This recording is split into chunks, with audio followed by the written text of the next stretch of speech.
नमस्कार, हरियाणा न्यूज़ पर आपका बहुत-बहुत स्वागत है और आप देख रहे हैं टू द पॉइंट विद प्रतिमा दत्ता। आज के टू द पॉइंट में हमारे साथ एक बेहद ही बेबाक नेताजी मौजूद हैं, जो बहुत ही बेबाकी से अपनी बात को रखते हैं। बहुत ज़्यादा वोकल हैं, नायब सरकार में मंत्री हैं और लगातार अपने विभाग के ज़रिए, अपने काम के ज़रिए लोगों के लिए तो काम कर ही रहे हैं, लेकिन सरकार में तमाम बड़ी ज़िम्मेदारियों को भी निभा रहे हैं। महत्वपूर्ण विभाग भी इनके पास हैं। अक्सर जन सरोकार के वो तमाम विभाग किस तरीके से काम करते हैं और इनके विभागों में भी अक्सर बहुत बारी सवाल उठाए जाते हैं, लोग आरोप लगाते हैं कि तमाम परेशानियां देखने को मिल रही हैं, लेकिन मंत्री जी का ध्यान किधर है। तो सीधे सीधे हम बात करेंगे, टू द पॉइंट सवाल पूछेंगे। कैबिनेट मंत्री कृष्ण बेदी जी हमारे साथ इस खास शो में आज मौजूद हैं। बेदी साहब, बहुत स्वागत है आपका हरियाणा न्यूज़ पर। जी, टू द पॉइंट में और हरियाणा न्यूज के सभी दर्शकों का प्रतिमा जी मैं बहुत बहुत आभारी हूँ, बहुत बहुत धन्यवादी हूँ। और आपकी जिस प्रकार से सामान्य व्यक्ति तक रेंज है और सामान्य लोगों की जन भावनाओं के अनुसार आपका चैनल काम करता है, इसके लिए आपको बहुत बड़ा साधुवाद। और परमपिता परमात्मा आपकी इस रफ्तार को बनाए रखे और जिन बुलंदियों को आप छूना चाहते हो हरियाणा प्रदेश के हित में, जनमानस के हित में, उसमें आपको सफलता मिले, ऐसे मेरा परमपिता परमात्मा से विनती है, निवेदन है, प्रार्थना है। बहुत बहुत शुक्रिया। शुरुआत करते हैं टू द पॉइंट की, बिल्कुल टू द पॉइंट बात करते हैं हम इसमें, और हम चाहेंगे कि टू द पॉइंट जवाब दें, जैसे कि आप विधानसभा और अलग अलग प्लेटफॉर्म्स पे अक्सर देते हैं। लेकिन शुरुआत थोड़ी सी हम आपके बैकग्राउंड से करना चाहेंगे। अभी जो एकदम दबंग, एकदम वोकल कृष्ण बेदी नजर आ रहे हैं, जब राजनीति में शुरुआत की थी, मतलब करीब 37 साल पहले, 37-38 साल पहले, तब के कृष्ण बेदी के दिल में क्या था, जहन में क्या था, राजनीति में कैसे आए? क्योंकि युवाओं की इतनी दिलचस्पी होती नहीं है। आपकी दिलचस्पी कैसे हुई, कैसे एंट्री हुई, किसने मोटिवेट किया, क्या कुछ हुआ? मैं चाहूंगी सबसे पहले उस जर्नी के बारे में आप हमें बताइए। देखिए, यदि शुरुआत की बात की जाए तो बाल्यकाल में कुरुक्षेत्र में जन्म हुआ, वहीं पे स्कूलिंग हुई। स्कूलिंग करते करते एक ऐसे संगठन से जुड़ने का अवसर मिला बाल्यकाल में ही। हमारे कुरुक्षेत्र में गीता सीनियर सेकेंडरी स्कूल है, वहाँ स्कूलिंग हुई। वहाँ इस प्रकार का वातावरण मिला तो एक प्रेरणा मिली कि इस देश के लिए, समाज के लिए केवल अक्षर ज्ञान की आवश्यकता नहीं है, संस्कार और विचार से भी जुड़ना पड़ेगा और जुड़ना चाहिए। परंतु उस समय इतनी समझ नहीं थी कि हमें क्या भूमिका हो सकती है, हम किस भूमिका में जा सकते हैं। उसके बाद स्कूलिंग पूरी हुई तो कॉलेज में चले गए। कॉलेज में जिस प्रकार से एक युवा के अंदर जिस प्रकार का जोश होता है, एक इच्छाएं होती हैं, एबीपी संगठन से जुड़ गए। विद्यार्थियों की फीस बढ़ेगी तो प्रदर्शन करना है, विद्यार्थियों की वीसी बात नहीं सुनेगा तो ये करना है, बस पासिज में यदि गड़बड़ है, बस टॉप पे नहीं रुक रही है, उसमें क्या है, यदि क्लास कोई प्रोफेसर या लेक्चरर का एटीट्यूड ठीक नहीं है, तब मतलब इस प्रकार के जब विचार उस संगठन में जुड़ के आए तो सोचते सोचते तो हकों की लड़ाई शुरुआत से ही आपने लड़नी शुरू कर दी। और परंतु साथ साथ एक और दिमाग के अंदर बात चलती थी, जिस परिवेश में मैं रहता था, मेरा ओल्ड सिटी में जो मकान है जहाँ से बाल्यकाल की शुरुआत हुई। फादर साहब रेलवे में कर्मचारी थे, 4 भाई वो भी रेलवे में एम्प्लॉइज थे, जॉइंट फैमिली थी। परंतु अब जिस प्रकार की परिस्थितियां थी कि आज पानी नहीं आएगा, आज बिजली का ट्रांसफार्मर फ्यूज उड़ गया, आज ये गली टूटी हुई तो पुलिया नहीं बनेगी। और लगता था भी जैसे कि कोई संभाल करने वाला नहीं। उसमें एक दिमाग के अंदर बात चलती थी, इसका सुधार किस प्रकार से हो, और सुधार हो तो मेरी भूमिका क्या रहे। इस प्रकार की सोच एक सामान्य तौर पर दिमाग में चलती थी। परंतु पारिवारिक परिस्थिति ऐसी थी कि राजनीति का तो कभी जीवन में सोचा ही नहीं था। परिवार में भी कोई नहीं था, कभी जीवन में क्यों आया सोच, आज भी नहीं है परिवार में तो राजनीति में अंदर। और मैंने एक इंटरव्यू के अंदर बताया भी था कि हमारे पिताजी ब्रिटिश आर्मी में थे, सेकंड वर्ल्ड वॉर में उन्होंने लड़ाई लड़ी, जर्मन भी गए, वो उन्होंने बताते थे अपनी सारी बातें। परंतु जब देश आजाद हुआ उस समय उनकी कराची पोर्ट पे ड्यूटी थी, तो पापा बताते थे कि अचानक ही जब बंटवारे की बात आई तो फिर ब्रिटिश आर्मी भी खत्म हो गई, देश आजाद हो गया, और उधर से एक दंगे शुरू हो गए। जिसको पता लगे वो पाकिस्तान में थे तो ये हिंदू है तो वहां मार दें, इधर पता लगे कि ये मुस्लिम है तो यहाँ मार दें। तो जवान थे उस समय, 22-23 साल की उम्र रही होगी, तो बहुत कुछ संभाल नहीं पाए अपनी जान बचाने के लिए, वो जैसे तैसे वो आ गए। और गांव मेरा जो जींद जिला में है, कलौदा खुर्द, वहाँ के जो परिवार के अंदर जिस प्रकार का पशुपालन का, खेती बाड़ी का जो भी रोजगार था उसमें परिवार में लग गए। परंतु उसमें 1950 के अंदर रेलवे के अंदर कुछ ट्रेंड लोगों को भर्ती करने की जरूरत थी। देश नया नया आजाद हुआ था, तो जिस प्रकार से बात चलती है तो कुछ उनका चर्चा चली, कुछ बात हुई, तो 1-2 साल के बाद नरवाना रेलवे स्टेशन पे उनको रेलवे में कर्मचारी भर्ती कर लिया गया। उस समय स्टेशन मास्टर के लेवल पे ही पावर थी। तो परिवार तो सारा उसी प्रकार से था, तो परिवार चलते चलते आगे 4 भाई, वो भी जब समय आया तो वो भी रेलवे में चले गए। तो पूरे परिवार के दिमाग में एक ही बात थी कि ये भी कहीं ना कहीं कर्मचारी अधिकारी हो जाएगा और जीवन यापन करेगा। परंतु एक बहुत बड़ा उलटफेर हुआ। छात्र संघ के चुनाव थे यूनिवर्सिटी के अंदर, हम भी अपने एबीवीपी के ग्रुप की तरफ से कुछ लोगों ने जुड़ के अपना एक संगठन बनाया कि हम भी चुनाव लड़ाएंगे अपने ग्रुप के लोगों, और एक जुनून था और हमने एक साथी को तैयार भी किया।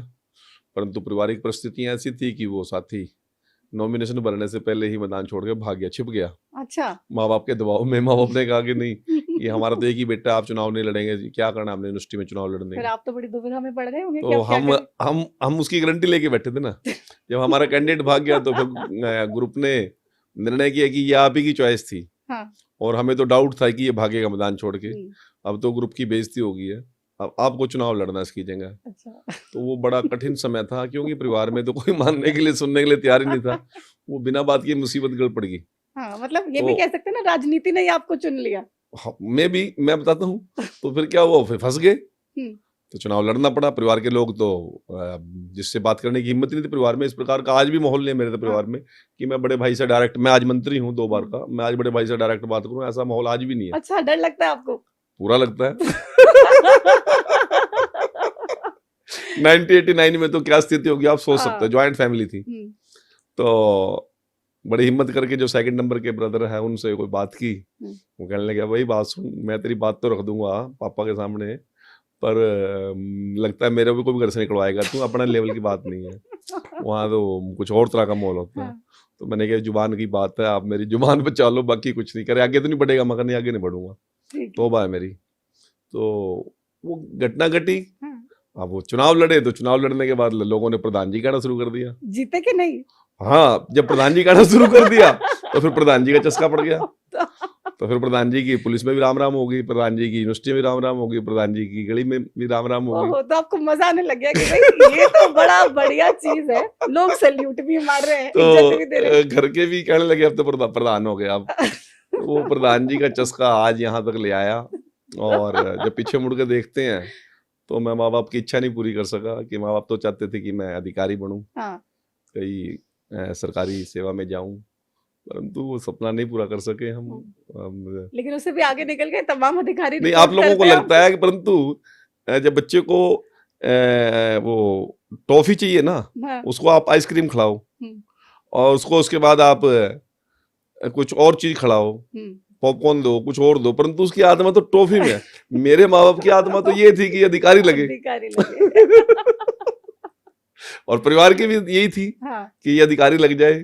उनका इतनी बड़ी सोच थी, इससे बड़ी सोच भी नहीं थी। सामान्य परिवार का व्यक्ति इतनी ही बात सोच सकता है। तो आज मेरा सौभाग्य है कि आज हम 7 बहन भाई हैं और सभी स्वस्थ हैं। और आज ये जो सबसे बड़े भाई साहब है वो 75+ है। तो आज भी हमारा उतना ही परिवार के अंदर इसी प्रकार का, मतलब लगता ही नहीं है कि मैं मंत्री हो गया हूँ, आज भी मैं कृष्ण ही हूँ उनके लिए। तो इस प्रकार का आज परमात्मा की बहुत कम लोगों को नसीब होता है। तो कभी आपको अपने सबसे बड़े वाले भैया से डांट पड़ती है? अब भी सुबह कल फोन आया हुआ था।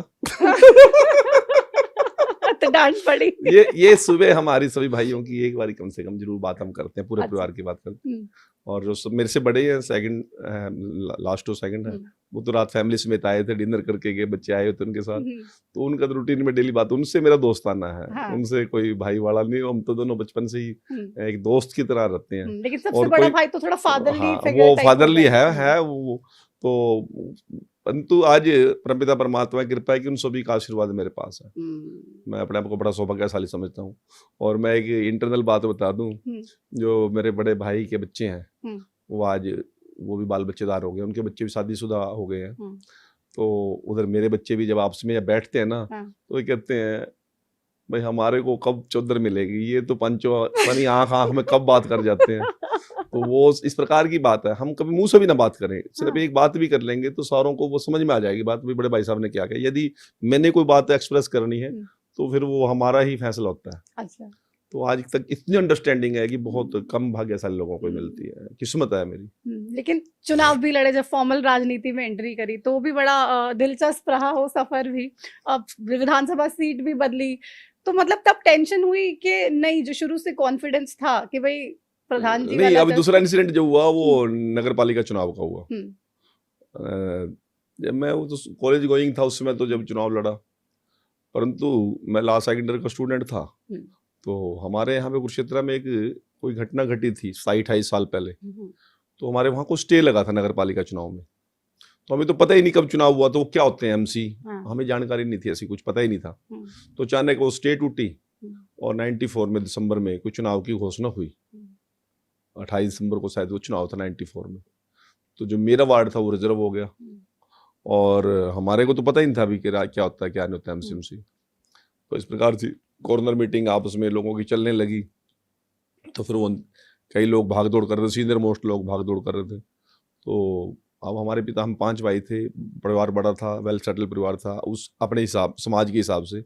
तो कुछ लोगों ने पापा से बात करी आके, भाई किसको क्या करना है, कैसे करना है। तो कहने लगे भाई आप तो ऐसा है, जिसको भी जो करेंगे हम तो साथ ही, हमें तो कोई दिक्कत नहीं है इस बात की, तय कर लो। तो बैठते बैठते बात को घूमते घूमते 2 दिन के बाद, 3 दिन के बाद, 4 दिन के बाद वो सुई आके इधर टिक गई।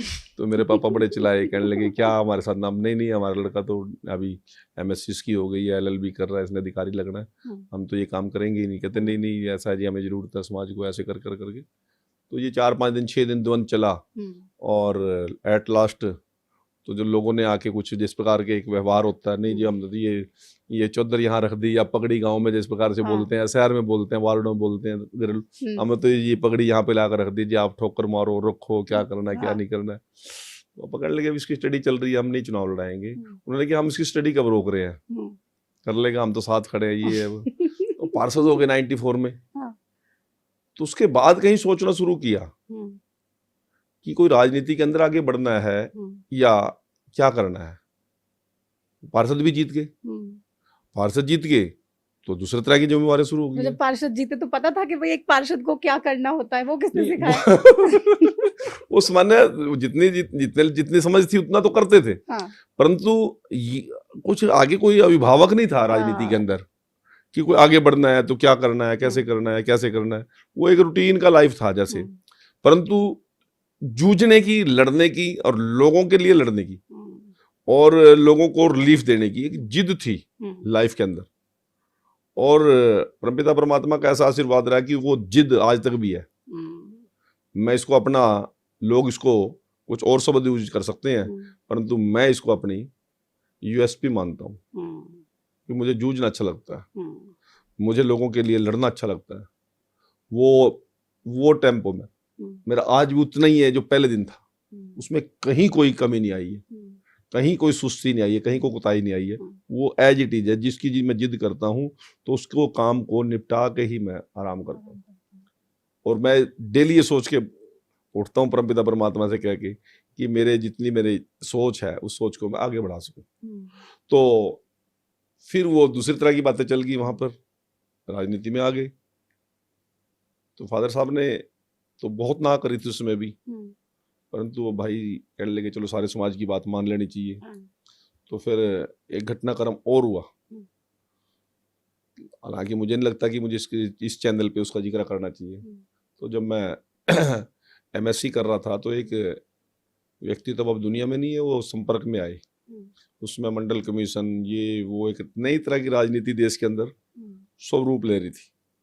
वीपी सिंह का एक अलग से चला हुआ था, चंद्रशेखर जी का एक अलग से मैटर चला हुआ था, समाज में एक झकझोरने वाला पीरियड था। तो उनके फादर, मेरे फादर साहब के साथ रेलवे में एम्प्लॉई थे, थोड़ी उनकी एज ज़्यादा थी, तो वो मेरे संपर्क में आ गए, तो उन्होंने मुझसे बात की। उन्होंने कहा कि बेदी जी क्या करोगे लाइफ के अंदर? मैंने कहा जी MSc करूँगा, उसके बाद क्या करोगे? मैंने कहा जी एग्जाम देंगे, उसके बाद क्या हो जाएगा जी? मैं कहा पास हो गए तो जॉब करेंगे, जॉब करने के बाद क्या करोगे? शादी हो जाएगी। 2-3 सवाल उन्होंने अपने आप ही कह दिए। फिर आपकी शादी हो जाएगी, मैंने कहा। फिर 2-3 बच्चे हो जाएंगे, मैंने कहा जी। फिर आप बीवी को लेके, बच्चों को लेके, एक कुत्ता सफेद रंग का लेके शाम को सैर करेंगे। फिर मैंने कहा हाँ जी। फिर रात को घर सो जाएंगे, मैंने कहा हाँ जी। कहते ये तो काम सभी कर रहे हैं, ये आप अलग क्या करोगे? आप क्वालिफाइड हो, उस समाज से हो जिसको राजनीति के अंदर हिस्सेदारी की जरूरत है। मैंने कहा जी परिस्थितियां तो ऐसी नहीं है। तो ऐसे ही पिताजी के पास बैठे थे, मेरे पिताजी ने भी उस बात का विरोध किया, भाई हम क्यों इस पंगे पड़े, हम राजनीति नहीं करेंगे। तो मेरे पिताजी को उन्होंने एक बात कही, कहने लगे उत्तर प्रदेश के अंदर जिसके 5 बेटे होते हैं ना, तो एक बेटा किसी और लाइन में डालते हैं वो लोग, यदि वो उस लाइन में ना जाए उस परिवार को उजाड़ देंगे लोग। और आपका तो वेल सेटल है, हम तो आपके बच्चे को गलत लाइन के लिए नहीं, हम तो राजनीति के लिए कह रहे हैं। ये क्वालिफाइड आदमी है, समझता है, कुछ चीज़ों को पिकअप करता है, और इसको राजनीति में जाना चाहिए, क्योंकि हमें दूर दूर तक कोई इस प्रकार का नेतृत्व नजर नहीं आ रहा। तो वो भी एक प्रेरणा थी मेरे लिए। और उनके लास्ट वर्ड थे कि बेदी जी मैं दुनिया में होऊंगा नहीं होऊंगा, परंतु जब जीट रोड पर झंडी वाली गाड़ी में आपके आगे पीछे गाड़ियां चलेंगी, आप झंडी वाली गाड़ी में चलेंगे, तब आपको जरूर याद आऊंगा कि फला आदमी मुझे ये बात कहा कि गया। और अब जो फील करता हूँ मैं कि उस समय सोचा भी नहीं था कि MLA होंगे, MP होंगे, मिनिस्टर होंगे, क्या होगा, सरकार होगी, नहीं पता ही नहीं था। परंतु उनकी इतनी दूरदर्शी बात थी, तो वहां से एकदम से लाइफ में मोड़ आ गया। और फिर पार्टी में काम करते करते माननीय मनोहर जी के संपर्क में आए। मनोहर लाल खट्टर साहब से पहली बार कब मिले? मैं मनोहर लाल जी से मिला 96 लास्ट में, हाँ शायद सितंबर का महीना था। तो मैं बीजेपी का मंडल के मंत्री की जिम्मेवारी थी मेरे पास। आप हमारे संगठन मंत्री थे, व्यक्तिगत इतना पता था संगठन मंत्री है, और जितने कार्यकर्ता काम करते मैं भी उतने काम करता था अपने हिस्से का, परंतु व्यक्तिगत संपर्क नहीं था। ऐसा हुआ कुरुक्षेत्र में माननीय मनोहर लाल जी किसी मीटिंग को लेने के लिए आए। जो हमारे युवा के प्रेसिडेंट थे, आजकल हरियाणा सरकार में चेयरमैन है धर्मवीर मिर्जापुर जी, उससे हमारे कुरुक्षेत्र जिला के यूथ के प्रेसिडेंट थे। तो सतप्रकाश रोसा जी आज दुनिया में नहीं है, वो बड़े नेता थे हमारे बीजेपी के कुरुक्षेत्र में। तो आमतौर पे उनकी दुकान पे सभी बड़े नेता आया करते थे। तो उस समय तो मोबाइल का भी चलन नहीं था, और इतना कोई ज़्यादा बात नहीं थी। तो बाई चांस मैं और धर्मवीर जी कहीं शायद पीपली के साइड में कुछ काम से थे। तो उसने कहा कि माननीय मनोहर जी आए हुए हैं और वहाँ चलते हैं। चलो, उनकी बाइक पे पीछे में बैठा था, वहाँ आ गए। वहाँ आके रोसा जी से तो डेली का मिलना जुलना परिचय था, मनोहर जी से नमस्ते हुई, नमस्ते, बैठे। 2-3 लोग थे, हम ज़्यादा नहीं थे। तो उन्होंने धर्मवीर जी से पूछा कि उसमें हमारे महामंत्री की एक ही पोस्ट होती थी, प्रदेश में भी, जिलों में भी, मोर्चों में भी, प्रकोष्ठ में। आज तो 2 भी होती है, प्रदेश में 3 भी महामंत्री हैं, उसमें 2 महामंत्री का प्रचलन नहीं था। तो इनका युवा मोर्चा का जो महामंत्री था, उन्होंने कोई कंप्यूटर का या कुछ कारोबार अम्बाड़ा में कर लिया, तो उनका काम नहीं चल रहा था। तो उन्होंने सवाल किया मनोहर जी से, ने भाई धर्मवीर आपका युवा मोर्चा कैसा चल रहा है? तो कहने लगे जी ऐसा थोड़ी समस्या आ रही है, मेरा महामंत्री तो कुरुक्षेत्र छोड़ के चला गया और उसने कारोबार कर लिया, वो काम मीटिंगों में नहीं आता, तो मेरे को दिक्कत आ रही है। तो उसने क्या कुछ सोचा आपने? तो सतप्रकाश रोसा जी साथ बैठे थे, कहने लगे सोच रखा, बढ़िया लड़का दे देंगे आपको। कहते क्या? कहते ये कृष्ण बेदी है और अपना MC भी है ये कुरुक्षेत्र में, और मंडल में सचिव की जिम्मेवारी है, और युवा भी है। तो मेरी तरफ देख के कहते मनोहर जी तो आप युवा मोर्चा में काम करोगे? जी जो आदेश पार्टियां कर ही रहे हैं जितना भी हिस्से में है। और धर्मवीर जी और मैं तो यूनिवर्सिटी में जूनियर सीनियर रहे हैं, दोस्त रहे हैं, तो इनके साथ तो काम करने मुझे कोई आपत्ति नहीं। तो मनोहर जी ने उसी समय कह दिया कि बेदी जी को कल ही आप अनाउंसमेंट कर दो, जिलाध्यक्ष अनाउंसमेंट कर दे कि मेरे महामंत्री। पहली मुलाकात में खट्टर साहब ने गिफ्ट भी दे दिया आपको है ना?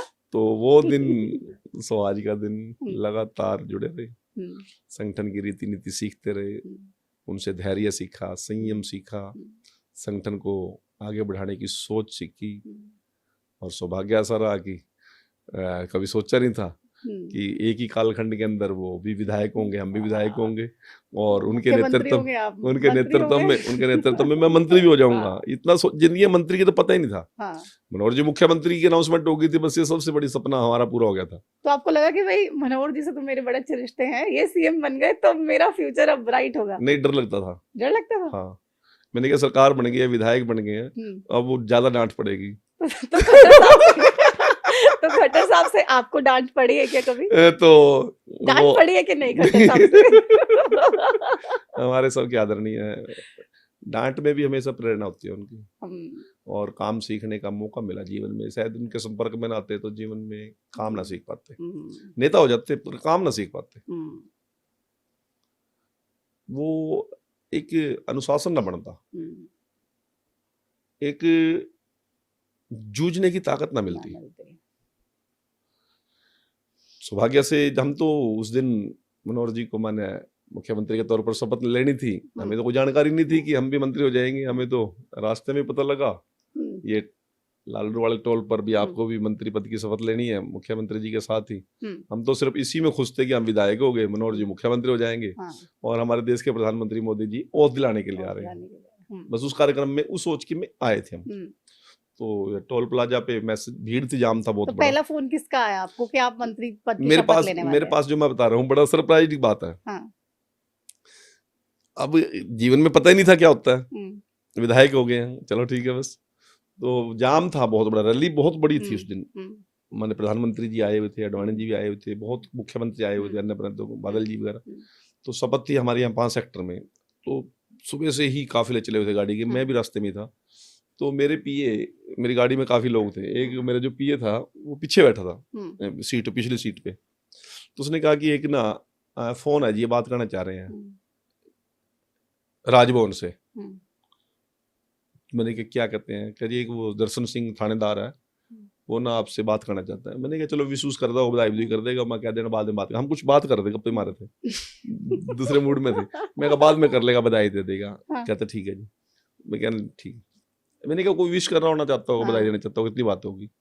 तो उसने फोन कह के काट दिया। वो 2 मिनट के बाद फिर फोन आ गया।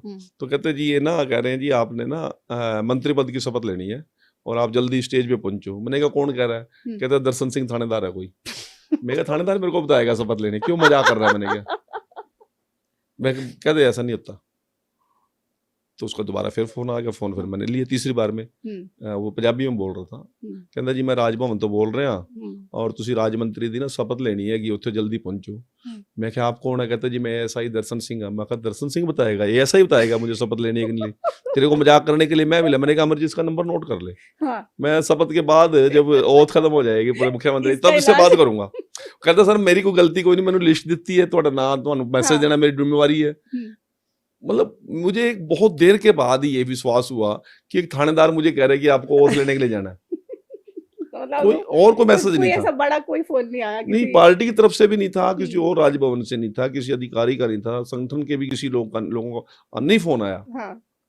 मैं रियली बिल डिटो यही शपथ थे उसके। कहते जी मैंने तो लिस्ट मिला थोड़ा ना है, तुसी राज मंत्री दी शपथ लेनी है। मैं कहा तू बताएगा मेरे को राजमंत्री? मेरे को पता ही नहीं भाई, थानेदार भी कह सकता है शपथ लेने जाकर। तो विश्वास कर लो कि वाकई में मंत्री बनने जा रहा हूँ मैं। तो फिर भागते भागते, जाम में कोई ऐसा कुछ था नहीं, व्यवस्था कुछ थी नहीं, सारा जाम ही जाम था। और मेरा पीएसओ गाड़ी को इधर उधर कहे शपथ लेनी है, शपथ को सुने ही ना कोई भी, शपथ लेनी है। तो पूरा तेल निकला, वहां स्टेज तक पहुंचे लास्ट मोमेंट में, मैर कर दे तो लास्ट मोमेंट में पहुंचे। अच्छा, भाग भाग के ही पहुंचे? वो पास नहीं था, हमारे पास कुछ भी नहीं था। आप उस दिन की मेरी फोटो देखना, मैं शायद सेव भी नहीं करके उस दिन, मेरे कपड़े भी देखना, मैं दिखाऊंगा आपको ओथ वाली फोटो। मतलब दिमाग में ही नहीं था ना ऐसा कुछ, ऐसा भी होता है कुछ। विधायक हो गया, सरकार बन गई बस। तो घर वालों ने बोला किसी को हमें क्यों नहीं बताया? नहीं, उन्होंने तो टीवी देख के पता लगा कृष्ण बेदी भी लेंगे राज्य मंत्री की शपथ, वो ऐसा चल रहा था ब्रेकिंग न्यूज। फिर तो घर को के फोन आए ना, बहुत नजदीकी लोगों को फोन आया, आप कोई मंत्री बना रहे हैं आप। मैंने कहा कौन कर रहा है? टीवी ब्रेकिंग न्यूज चल गई। लेकिन आपको कोई हरियाणा न्यूज ब्रेकिंग न्यूज चल रही थी। 9 मंत्री होंगे, राज्य मंत्री कृष्ण बेदी भी होंगे, ऐसे चल गया होगा। हाँ। तो मतलब वो सफर फिर काफी इंटरेस्टिंग ही रहा, मतलब ये वाला भी नहीं, आपका। ओथ लेने की बाद कमाल हुआ। क्या? जब ओथ के लिए स्टेज पे बैठे तो मतलब प्रधानमंत्री जी और गवर्नर साहब और ये सारा अलग ही तरह का तामझाम था। हम तो कार्यकर्ता थे ना, हमें क्या पता था इतना तामझाम भी होता है। हाँ। और जैसे ही मनोहर लाल जी को शपथ लेने के लिए बुलाया, मेरी आंख में पानी आया। पानी सिर्फ इस बात के लिए आया कि जिस भारतीय जनता पार्टी को कोई समझने के लिए तैयार नहीं था, नाम लेने वाला नहीं था, हमने तो बड़ी टेढ़ी मेढ़ी राजनीति की है हरियाणा के अंदर। बहुत बहुत मुश्किल समय देखा हमने बीजेपी के लिए, मजाक होता था हमारा। परंतु आंख में पानी इसलिए आया कि शपथ दिलाने वाले कप्तान सिंह सोलंकी भी भारतीय जनता पार्टी के कार्यकर्ता थे, जो महामहिम थे, और शपथ लेने वाले भी मनोहर लाल जी भारतीय जनता पार्टी के कार्यकर्ता थे। हमने तो गवर्नर नहीं कभी सोचा था, और गवर्नर भी हमारा और मुख्यमंत्री भी हमारा हो, ये हमारी सबसे बड़ी बात थी। पूर्ण बहुमत की सरकार, ये बड़ा ऐतिहासिक क्षण था। जब उसके बाद मैं तो जीवन में आपको बताता हूँ, जीवन में विधायक बनने से पहले, मंत्री बनने से पहले मैंने कभी सेक्रेटरिएट का नहीं पता था। हम कभी सेक्रेटरिएट में नहीं आए और लोगों की तरह जैसे घूमते, हम नहीं कभी घूमे। हम तो काम करते थे पार्टी का, और ना ही मुझे तो ये पता था कि किस प्रकार से वर्किंग होती है। परंतु इन मतदाताओं का, मेरे देश के नेतृत्व का बहुत बहुत आभार, जो हमारे जैसे सामान्य अंतिम पंक्ति में बैठने वाले कार्यकर्ताओं को इतना ऊंचाई तक लेकर जाने का काम किया। तो सैनी साहब ने भी संगठन में बहुत काम किया है, मनोहर लाल खट्टर साहब के करीब। बिल्कुल। तो उनसे भी आप शुरुआती दिनों में ही मिले होंगे? 94 के बाद ये पार्टी काम में करने लग गए थे। 95 के बाद 94 में तो शायद मनोहर जी आए थे संगठन मंत्री के तौर पर। तो 2 साल के बाद ये पार्टी का काम, संगठन व्यक्तिगत काम छोड़ के तो इस संगठन के काम में लग गए थे। तो फिर युवा मोर्चा में, फिर भारतीय जनता पार्टी के जिला अध्यक्ष के तौर पर, अब अम्बाला जिला, कुरुक्षेत्र जिला पड़ोस का जिला है। हाँ। और मैंने 2005 में चुनाव लड़ा, इन्होंने 2009 में पहली बार चुनाव लड़ा। और उसी प्रकार से खेलते कूदते तो पार्टी की रीति नीति सीखते सीखते, हाँ। जनभावना के साथ जुड़ते जुड़ते, लोगों की अपेक्षाओं को विचार और सोच के साथ आगे बढ़ाते बढ़ाते आज हमारे लिए बड़ी सौभाग्य की बात है कि एक ऐसे कर्मठ कार्यकर्ता, एक पूर्व सैनिक का बेटा, 2 एकड़ के जिम्मेदार का बेटा, ये केवल भारतीय जनता पार्टी में संभव है कि आज हरियाणा प्रदेश के दूसरी बार मुख्यमंत्री हैं, जो सोच नहीं सकता था। वहां तो बपोतियां तय थी, लिखा हुआ था कि ये इसके बाद ये होगा, इसके बाद ये होगा। मुख्यमंत्री का चेहरा के रख के लड़ाई लड़ते थे वो लोग। तो उसके अलावा कोई और तीसरा एंट्री करेगा तो मारकाट मचा देंगे। घर की घर में युद्ध चलते थे लोगों के। लेकिन सैनी साहब के चेहरे पे बीजेपी ने चुनाव लड़ा और लोगों ने आशीर्वाद भी दिया, बहुत सारी एंटी इनकम्बेंसी की बात चलती रही, लेकिन तमाम बातें धरी की धरी रह गई। सैनी साहब के चेहरे के आने से लग रहा है ये कमाल हो गया बीजेपी में। नहीं, मैं बिल्कुल इस बात में कोई शक नहीं है, परंतु मैं जो मूलभूत बात कहना चाहता हूँ कि देश के अंदर जिस प्रकार की मोदी जी ने और हमारे संगठन ने धरातल तक, अंतिम व्यक्ति तक, केवल नारे और जुमलों में नहीं, उन तक पहुंच बनाकर हमने जो लोगों को लाभ मिलना चाहिए तो उनको ढूंढा है। पहले लोग दफ्तरों में आते थे लाभ लेने के लिए, गिनती के लोग आ पाते थे, वहां पर सिफारिशें चलती थी, वहां पर फिर जातिवाद चलता था, वहां पर फिर ये देखते थे कि किसकी मुट्ठी में कुछ है। परंतु मोदी जी ने तो कहा कि शौचालय प्रत्येक घर में बनाना है, किसी को लाइन में लगने की जरूरत नहीं थी। हमें तो उल्टा विरोध झेलना पड़ा कि मैं शौचालय नहीं बनवाऊंगा। आप अंतर नहीं समझ रहे हैं। पहले लाभार्थी लाभ लेने के लिए सरकारी कार्यालयों में जाते थे। मोदी जी के आने के बाद, मनोहर जी के आने के बाद, नायब जी के आने के बाद हम लाभार्थियों को ढूंढते हैं। आप भले ही कहीं आप वंचित क्यों रह गए, आप क्यों पीछे रह गए। स्वच्छ जल देना है, हर रसोई में देना है, मतलब ही नहीं किसी को ना दे। हर घर तक बिजली पहुंचानी है, सभी को पहुंचानी है। यदि बीपीएल का लाभ देना है तो बीपीएल का लाभ ढूंढ के दे रहे हैं हम, किसी को आना नहीं पड़ रहा हमारे पास। बुढ़ापा पेंशन की बात है, हम घर में जाके दे रहे हैं। बुढ़ापा पेंशन पे भी बहुत बवाल हुआ, बहुत सारे सवाल आरोप विपक्ष ने आप लोगों पे लगाए। लाडो लक्ष्मी योजना हो, उसमें कह दिया भाई पहले 2100 देने की बात की, हर महिला को देने की बात की, फिर कह दिया नहीं भाई हम एफडी करा देंगे, कुछ पैसे देंगे। बुढ़ापा पेंशन रोक दी, बंद कर दी। अभय सिंह से डर गए जब उन्होंने बहुत सारे सवाल पूछे, तो फिर कह दिया चलो कोई बात नहीं, चालू कर देते हैं। मैं आपसे एक सवाल करूं, हम्म, आपको खाना बनाना आता है? हम्म, आप कभी रसोई में जाते नहीं, हम्म, उस चूल्हे की हीट का आपको पता नहीं। हम्म, और जब माँ या बहन या भाभी या आपका रसोइया आपको रोटी ला के देता है, तब आप उसमें से मीन मेख निकालते हो। तो आपको अधिकार है क्या मीन मेख निकालने का? या तो आप इतने काबिल हो कि आप परफेक्ट कर सकते हो। अब इन लोगों के पास जब समय था तब किया नहीं, आज हम कर रहे हैं, उसमें से मीन मेख निकाल रहे हैं। और मीन मेख भी सिर्फ इसलिए निकाल रहे हैं कि ये विपक्ष में है।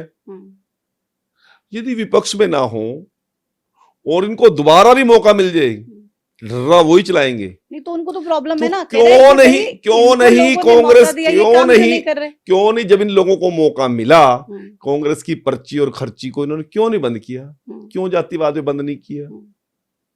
क्यों उसी ढर्रे पे नौकरियां दी?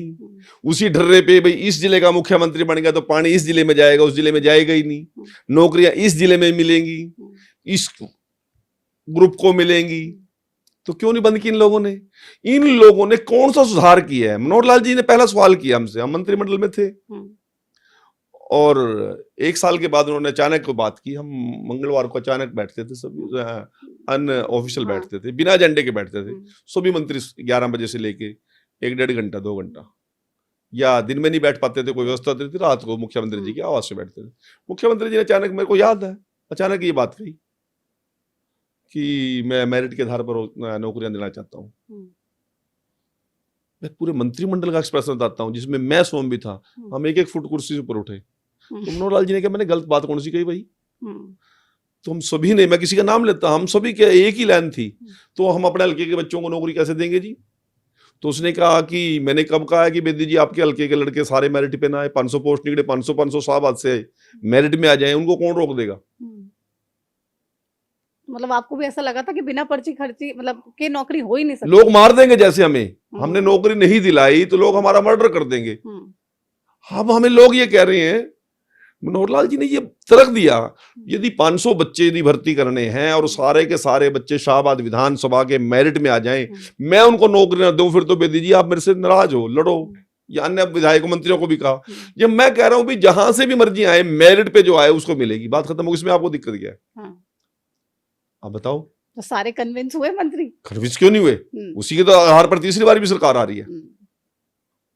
हमें जो डर था वो डर कम किया उन्होंने। तो उन्होंने दूसरा उदाहरण दिया कि यदि मैं आपको बेटी जी 1000 लोग भर्ती करने के लिए ताकत दे दूं तो आप क्या करोगे बताओ मुझे?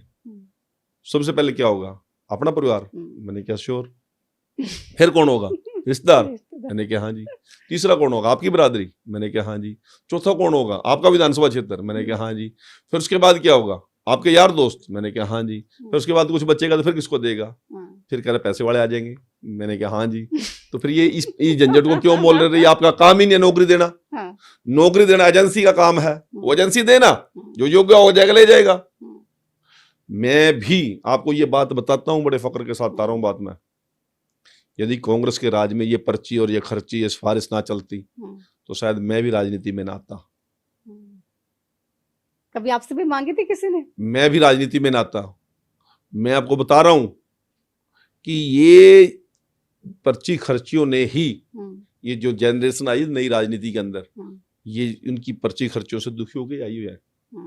मैं दूसरी बात आपको बताना चाहता हूं कि जब ये पिक एंड चूज की बात की उन लोगों ने, तो लोगों को हार्ट बर्निंग होती है।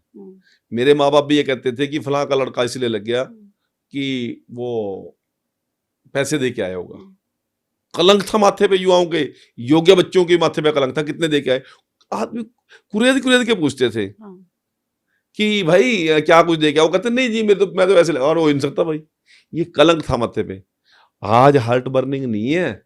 किसी का बच्चा लगता है तो प्रतिमा जी आपके माँ बाप ये नहीं कहेंगे कि आप काबिल नहीं हो या आपको नजरअंदाज किया, वो ये कहेंगे काबिल तो बेटे आप भी हो, परंतु वो बच्चा फलां का बच्चा वाकई आपसे काबिल था इसलिए लगा।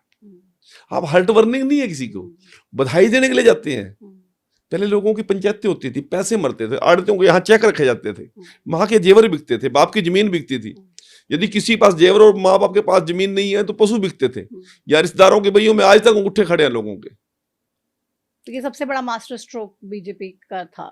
हमने नए युग की शुरुआत कर दी मनोहर लाल जी ने। और मैं वही कह रहा हूं कि वही बात है कि जो बार बार आज गरीब से गरीब परिवार का बच्चा आज तहसीलदार लगता है, SDM लगता है, पुलिस में सब इंस्पेक्टर लगते हैं, सामान्य परिवार के बच्चे आज प्रोफेसर लेक्चरर लगते हैं। अभी मेरे पास सवेरे एक लिस्ट आई है, एक मेरे हल्के का विधानसभा का लड़का है मनदीप, उसने मेरे को आज व्हाट्सएप किया, कहता सर मेरे ना वो सिलेक्शन तो उसकी काफी दिन पहले हो गई थी, अब उनको वो स्टेशन अलॉट होने हैं, आज से मेरे को लिस्ट भेजी है। उसकी स्थिति पूछोगे आप क्या है? उसके फादर पीपल था गांव के अंदर, स्कूल के अंदर पार्ट टाइम स्वीपर हैं, और वो लड़का असिस्टेंट प्रोफेसर लगा है। मैंने जब मेरे को धन्यवाद कर मिलने के लिए आया था वो, मैंने उसको उल्टा मीठा मुंह कराया। तो मैंने उससे जब उसके फादर से पहली बार मिला, मैंने कहा बेटा सिफारिश किसकी थी? नहीं अंकल हम सिफारिश के बारे में सोच नहीं सकते, हमारी तो जान पहचान ही नहीं थी कोई, सिफारिश होती तो हम सबसे पहले आपके पास आते। मैंने कहा फिर आए क्यों नहीं? तो हमने कहा अभी आपसे भी क्या फायदा कोई। मतलब आज से 10 साल पहले, 15 साल पहले, 20 साल पहले बड़ी बड़ी पोस्टों के लिए सामान्य परिवार के लोगों का फॉर्म भरने से पहले हाथ कांपते थे। आज ये जो बोलते हैं ना हम पर सवाल उठाते हैं, कई तरह के आरोप लगाते हैं, इन लोगों की उसकी लिस्ट वो आउट करता था, उसकी लिस्ट वो आउट करता था। जब हुड्डा जी का राज था वैसे ही चौटाला लिस्ट 2 दिन पहले आउट करता था कि ये फलां तहसीलदार लगेगा, ये फलां का जमाई लगेगा, ये फलां का भतीजा लगेगा। मैं आपको ऐसे हजारों कटिंग दिखा सकता हूँ। और जब चौटाला जाब की सरकार थी तो करण दलाल लिस्ट आउट करता था। मैंने सवाल किया था विधानसभा के अंदर, वो हुड्डा जी कह रहे थे, गीता जी कह रही थी कि हमारी तो योग्यता के आधार पर भर्ती होती थी।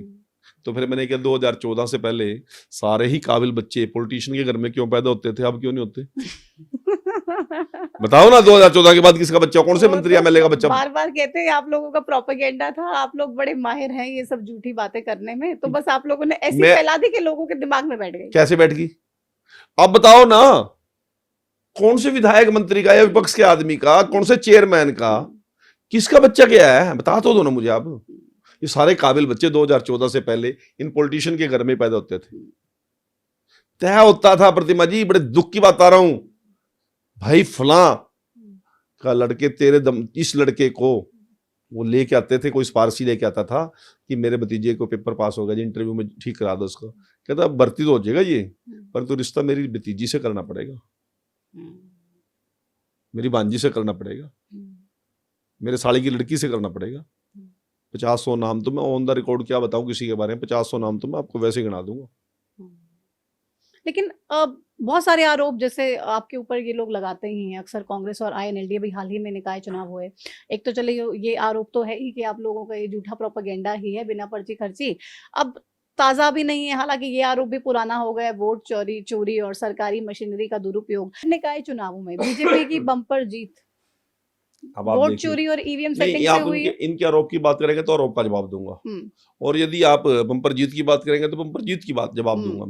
दोनों की बात करूंगी, आप एक एक करके जवाब दीजिए। मैं बात करता हूँ वोट चोरी फील्ड में। आपने अब इन निकाय चुनाव में कहीं विजिट की आपने? कहीं हमारी टीमें हर जगह पे लगातार ग्राउंड पे थी। तो किसी न किसी का इंटरव्यू भी लिया होगा, हमारा भी लिया होगा, किसी न किसी का। कितना टेम्परेचर था? 42+ चला। कहीं पे कांग्रेस ही नजर आया कोई? बता तो दो ना, कहीं पसीना पूछता। तो नायब सिंह सैनी कहीं ना कहीं जरूर मिले होंगे आपको, मोहनलाल बड़ोली जी जरूर मिले होंगे, कहीं ना कहीं अरविंद शर्मा जी मिले होंगे, कहीं ना कहीं कृष्ण बेदी जी मिले होंगे, कहीं ना कहीं आपको रणवीर गंगवा जी मिले होंगे, कहीं ना कहीं आपको विपुल गोयल जी मिले होंगे, किसी न किसी कार्यक्रम में मिले ना। जब 42 डिग्री टेम्परेचर में तो जाएंगे हम, हर घर का दरवाजा खटखटाएंगे हम, हर मतदाता के चरण स्पर्श करेंगे हम, हर मतदाता को ये विश्वास दिलाएंगे कि आपकी समस्याओं का समाधान हम कर सकते हैं, तो फिर कहेंगे वोट चोरी। तो यदि वोट चोरी करनी होती तो फिर 42 डिग्री टेम्परेचर में जाने की जरूरत क्या थी? और यदि इनको वोट चोरी रोकते क्यों नहीं है? सवेरे उठेंगे, वॉशरूम में जाएंगे, ट्वीट कर देंगे, उसके बाद कहीं फील्ड में नजर नहीं आएंगे। दोबारा फोन उठवा के दिखा दो उनका, आपने ये ट्वीट किया था जिसका बता, हमने कुछ पूछना है, उठा के दिखा दो ना फोन ही। बात कर रहे हैं कि पहले हमारा संगठन नहीं था, आपकी संगठन बना दिया, अब बता दो कहाँ कहाँ गए हैं आपको। जितने भी कार्यक्रम हुए हैं हुड्डा जी के या नरेंद्र के, इनके प्रदेश अध्यक्ष के या दीपेंद्र के, वो शाम के 6 बजे के बाद हुए हैं। दीपेंद्र भी बहुत अलग अलग कार्यक्रम मैं ये बता रहा हूँ ना, जाएंगे नहीं। पहले उस पद यात्रा को कर रहे थे, ये व्यक्तिगत है, अब उस पद यात्रा को कर रहे हैं जी वो राहुल गांधी जिंदाबाद। नहीं, हुड्डा साहब तो अभी भी कह रहे मैं तो गया ही नहीं। अच्छा, गया ही नहीं यात्रा में नहीं गया। और कहाँ गए थे? रैली के मंच पे थे। वोट के लोगों से उम्मीद करेंगे वोट मान देंगे। इनका तो स्थिति ये है कि जो एक, मैं बता रहा था, एक जानवर होता है गिद्ध बोलते हैं उसको। अब आप पढ़े लिखे लोग हो, क्या बोल लोग उसको, क्या ईगल बोलते हैं, क्या गिद्ध हमें समझ आता है। गिद्ध समझ में आता है नहीं, वैसे क्या बोलते हैं उसको एग्जैक्टली मेरे को बस तो एक वो बहुत ऊंचाई पे उड़ता है, परंतु वो शिकार नहीं कभी मारता। वो कोई डेड बॉडी मिले किसी पशु की तो उस पे आके बैठ जाएगा, वहां से अपना पेट भर लेगा। तो कांग्रेस की स्थिति तो ये है कि ये उड़ते रहते हैं, कोई ना कोई मुद्दा मिल जाए, कहीं जाके बैठ जाए। अब पूरे चुनाव में कहीं कुछ नहीं हुआ, समर्थन देते फिर लोगों को। बीजेपी के खिलाफ कौन मजबूत है, उसको समर्थन देते जाके। चुनाव पहले सिंबल की बात की, फिर भाग गए। यही हाल इंडियन नेशनल लोकदल का है, यही करेंगे वो। बहुत कुलाना में एक रीमा सोनी जीती निर्दलीय। अब ये कांग्रेस और आईएनएलडी दोनों, आम आदमी पार्टी भी दोनों, और वो कह रही मैं इनमें से किसी को जानती ही नहीं। सब पीछे लगे कि हमारी वजह से जीती हैं। हाँ, तो अम्बाला में क्यों इनका आदमी जीते, पंचकुला में अम्बाला में तो आपने सीसीटीवी कैमरास बंद कर दिए स्ट्रांग रूम में, पंचकुला में बंद कर दिए सीसीटीवी कैमरास और फिर ईवीएम की सेटिंग कर दी। तो केरला में क्यों नहीं की हमने ईवीएम सेटिंग? वो कह रहे हैं कुछ छोड़ देते हैं ताकि ज्यादा शक ना जाए, वरना बाकी जगह सेटिंग कर देते हैं। अच्छा। ये क्या चुन के करते हैं? तो आपको हंसी नहीं आती बातों से? मुझे तो आ ही रही है, लेकिन आप लोग क्या, और इनको शर्म नहीं आती है बातें करते हुए? हमें यहाँ शहर को शर्म भी तो आनी चाहिए ना। मतलब रोहतक में छोड़ दिया, सांपला में छोड़ दिया, बाकी उपजा कर लिया। इस सांपला में आज इन लोगों को, आज ईवीएम की बात कर रहे हैं। पश्चिम बंगाल में कांग्रेस को 48 साल से कांग्रेस नहीं आई। यही स्थिति बिहार की है, यही स्थिति उत्तर प्रदेश की है, यही स्थिति इनकी उड़ीसा की है, यही स्थिति गुजरात की है। अरे दिल्ली के अंदर तो उनका ना कोई एमपी ना एमएलए, 4 प्लान से नहीं है। कोई इसको बुद्धि नाम की चीज ही नहीं है इनके पास, कोई नहीं लग रहा है इनको हम कहाँ खड़े हैं और हम क्या बोल रहे हैं। आपको लग रहा है आज भी आसाम में कितने दिन से नहीं, आसाम में कितने दिन से नहीं आई लोग। देश के 45% हिस्से में तो इनकी कहीं अटेंडेंस ही नहीं है। बिहार के अंदर 6 विधायक है, इनकी ईवीएम चोरी होगी, क्या है क्या तुम्हारे पल्ले? धक्के से जाके गठबंधन करते हो, तुम्हारी को सुनता नहीं है। इनका तो वो हाल हो रहा है, वो तेजस्वी यादव को भी ले बैठे, वोट मांगने गए नहीं। हमने दिवाली नहीं इस बार अपने घर मनाई, हमने छठ नहीं मनाई। पार्टी ने आदेश दिया कि दिवाली भी आप बिहार में मनाएंगे। पूरा मंत्रिमंडल हमारा, पूरा देश का वर्कर वहां था। अमित शाह जी दिवाली के दिन भी वो भी वहीं बिहार में थे। हमने उसके बाद के त्योहार घर नहीं मनाए। जब मैं बिहार से वापिस आ रहा था, संजय भाटिया और उनकी टीम उससे पहले तो पश्चिम बंगाल जा चुकी थी, चुनाव अब था।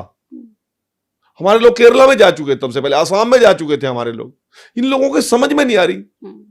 यदि मैं किसी नेता का नाम लूं, मेरे को एयरपोर्ट पे मिले थे, वो खुद तो समझ जाएंगे, इंटरव्यू देखेंगे तो वापसी में जिस दिन मैं आ रहा था, नाम भी बता दीजिए, नहीं, to the तो point। मुझे एयरपोर्ट पे मिले। अब हमारे हरियाणा के थे, नमस्ते हुई, भाई साहब पड़ोसी भी हम।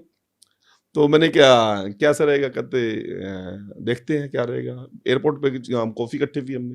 तो मैंने कहा आप कब आए थे? कहते मैं तो सुबह की फ्लाइट से आया था, शाम की 6 बजे की फ्लाइट से वापस जा रहा हूँ।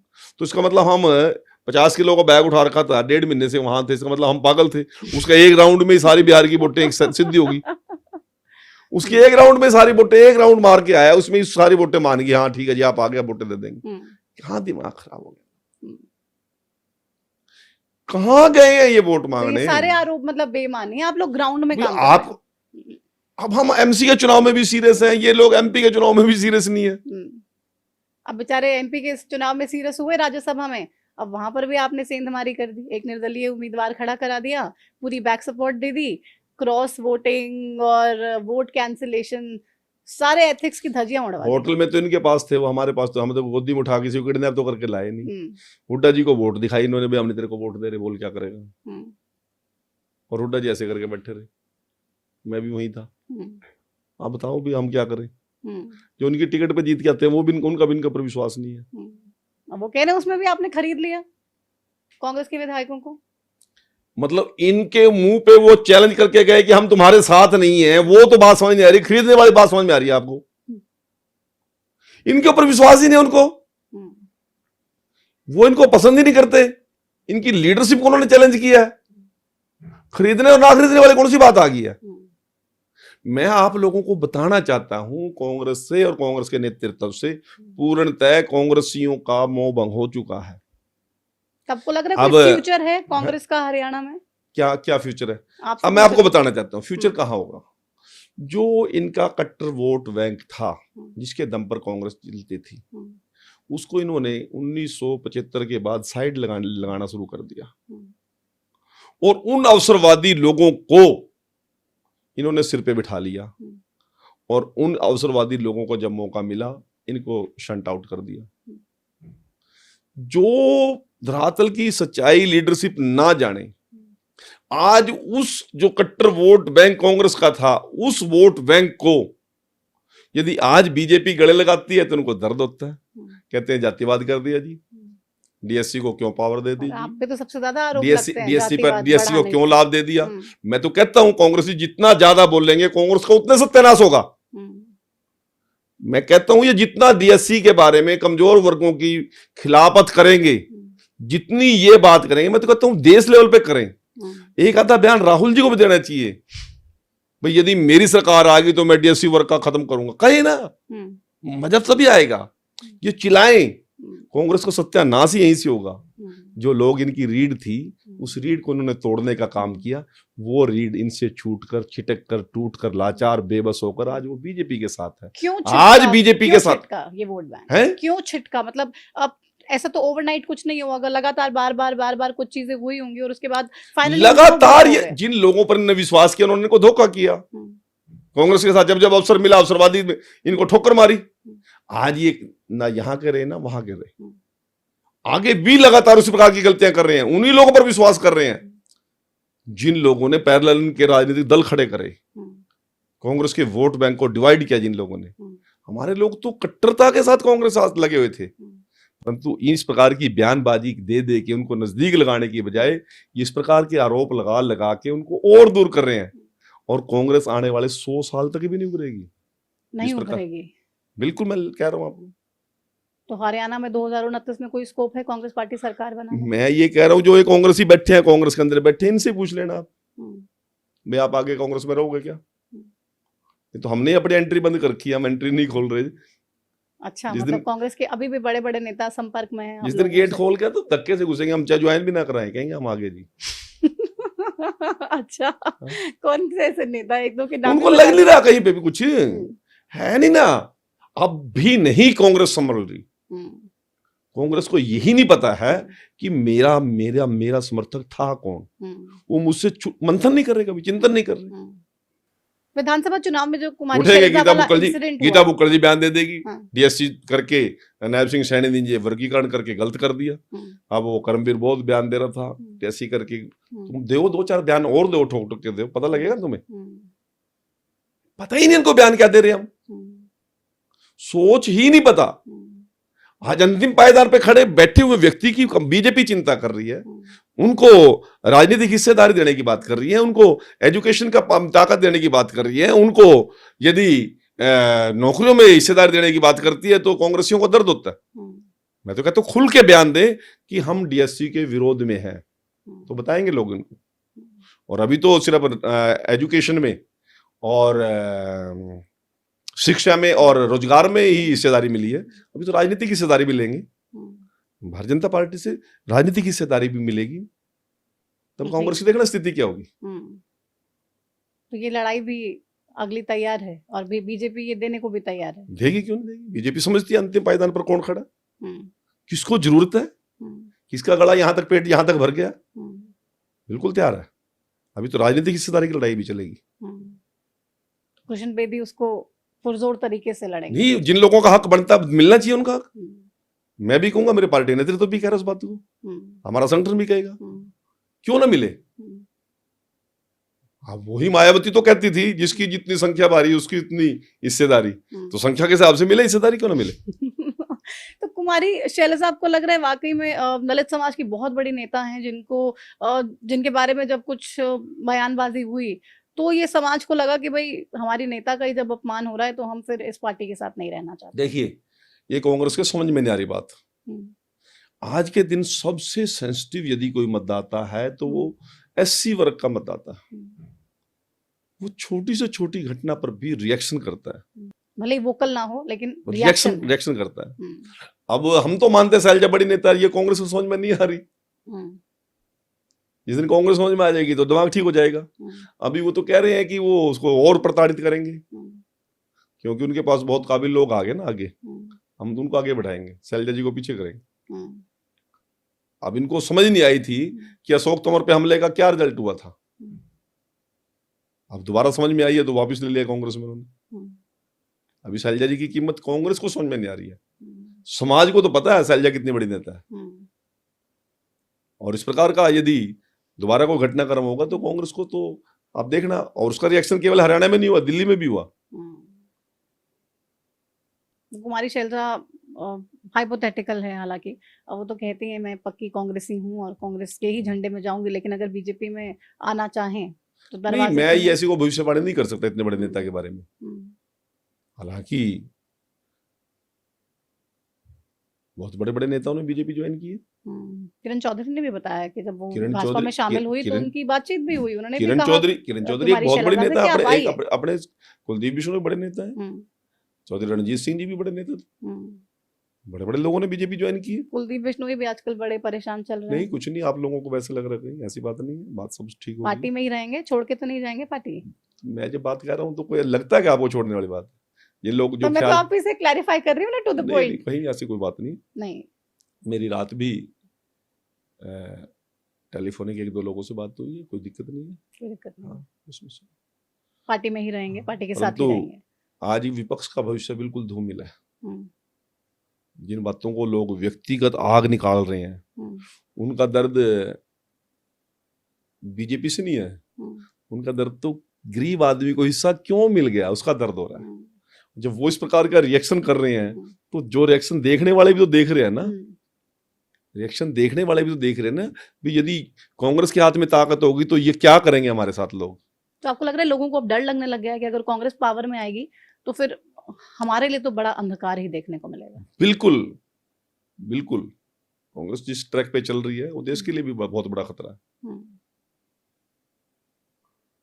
जाके साउथ के अंदर जिस प्रकार का राहुल बयान दे के आए, सनातन हम एक देश के ऊपर खतरा है, ये है वो है, ये सब चीजें लोग नोट कर रहे हैं। और मैं आपको एक विश्वास दिलाना चाहता हूं कि हमने, हमारे संगठन ने, हमारे नेतृत्व ने तय किया है, जो अंतिम पायदान पर जो व्यक्ति खड़ा है, शोषित है, पीड़ित है, वंचित है, उसके अधिकारों की लड़ाई लड़ेंगे, उसको देने का काम करेंगे, दे भी रहे हैं।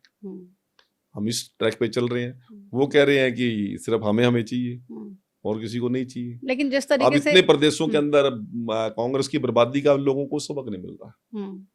लेकिन अभी 15 सारा साल से तो विपक्ष यहीं से इकट्ठा लामबंद होने की कोशिश में है अब, क्योंकि किसके इनको नेतृत्व लग में? रहा है कि भाई आप लोग तो बाज आएंगे नहीं, इंडी- ईवीएम छेड़ते रहेंगे, इंडी तो गठबंधन हम सब इकट्ठे इंडी होके गठबंधन ही में इकट्ठे हुए थे, बीजेपी को हरा इंडी गठबंधन पाएंगे। में इकट्ठे हुए थे। 99 पे आके कांग्रेस रुकी, 100 भी पूरे नहीं हुए। अब भी सारे चुनाव मिलजुल के तो लड़ रहे थे ये। वो ए बी टीम चल तो रही है इकट्ठी। नहीं, हरियाणा में भी अब अगर एक हो जाते हैं सब, दिग्विजय ने भी कहा कि भाई आईएनएलडी, जेजेपी, हम सबको मिलकर लड़ना पड़ेगा इकट्ठे होकर। किसके नेतृत्व में? बीजेपी के क्या खिलाफ। दिग्विजय के नेतृत्व को या दुष्यंत के नेतृत्व को अभय सिंह स्वीकार करेगा? क्या अभय सिंह इनको अपनी पार्टी में एंट्री देगा? क्या दुष्यंत अभय सिंह भूपेंद्र हुड्डा का नेतृत्व स्वीकार करेगा? किसके नेतृत्व में लड़ेंगे? वो तो नेता कौन होगा? लेकिन लग रहा है तीनों अगर मिल भी गए, साथ में आम आदमी पार्टी, चारों भी अगर मिल जाते हैं तो बीजेपी को टक्कर दे पाएंगे हरियाणा में? नहीं, मैं ये तो कह रहा हूँ पहले हो तो जाए ना इकट्ठे। अगर हो गए तो टक्कर होगी कोई? नहीं, मैं तो कह रहा हूँ हम टक्कर उठने के लिए तैयार है ना। हम भी तो वन साइड गेम खेल खेल के परेशान हो रहे हैं, कोई चुनाव में आता ही नहीं मैदान में सामने। लेकिन फिर बी टीम के भी आरोप लगा देते हैं। अभय चौटाला कहते हैं कांग्रेस बी टीम है बीजेपी की। वो निर्णय ये करे, वो परंतु कहते हैं बीजेपी कि बीजेपी ILND हरियाणा में ए टीम है। बस हमें अब इतना पता है, हमें क्या लेना कौन से क्या है, किस किस की सिरदर्दियां मोल लेंगे हम। हमारे पास इतना काम है, हम इनकी टेंशन क्यों ले। इनकी टेंशन इनके घर के भी नहीं ले रहे हैं, हम क्यों लें। तो मतलब इनके घर वाले भी चिंतित नहीं है इनको? कोई चिंतित नहीं है, पता है ना, सबको पता है। मुझे भी अपने बेटे का पता है वो कहाँ तक जाएगा, मुझे अपने भतीजों को भी पता है, आपको भी अपने परिवार में सब लोगों को पता था कौन सा कहाँ तक उड़ा सकता है। कौन टेंशन लेता है।